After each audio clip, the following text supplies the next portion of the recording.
Well, the original is ground zero. From that glove, we've built another glove, and another glove from that, and another glove from that.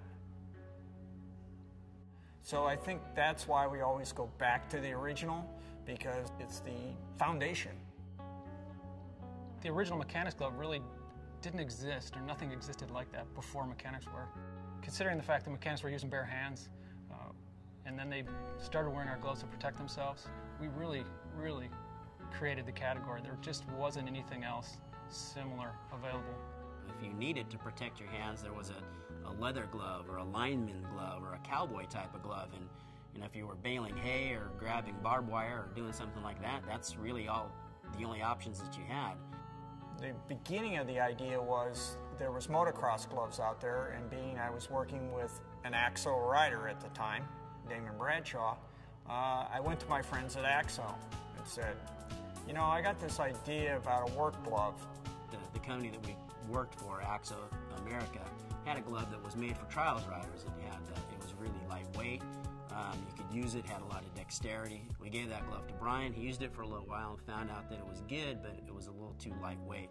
So we moved to kind of the next step in our glove arsenal, which was the Series 91 glove. It was a little bit more beefy. The glove construction was a little bit more kind of involved, so we took that glove and modified it so that it would suit his needs. The initial testing phase for the glove was conducted almost primarily through Brian. He was the guy who needed it, and he was 100% of the input that we were receiving based on the needs of mechanics. Once the ball kind of got it rolling, and he decided, and we all decided that it was something that maybe we should pursue, we made probably a dozen pair of gloves. He gave them to his buddies, and then it kind of went from there. He, being in the area that he was in the southeast, he had other mechanics in the area that were in different industries, primarily NASCAR. So he introduced that product into that world, and the rest is kind of history. We went to the track with a whole different purpose. We were there to help mechanics. Most of the sponsors, most of the companies that are at a racetrack clamor over the rider or the driver. They spend all their time trying to get product placement. We were never there for that purpose. We saw all these guys behind the scenes working on the cars, working on the motorcycles, and those are the guys we were there to help out. So for us, we were really working behind the scenes, helping the hardest working guys at the track. And because of that, we developed a real loyalty in the relationship with these crew members and with these mechanics. Since the original was first introduced, there's been numerous changes that we've done over the years.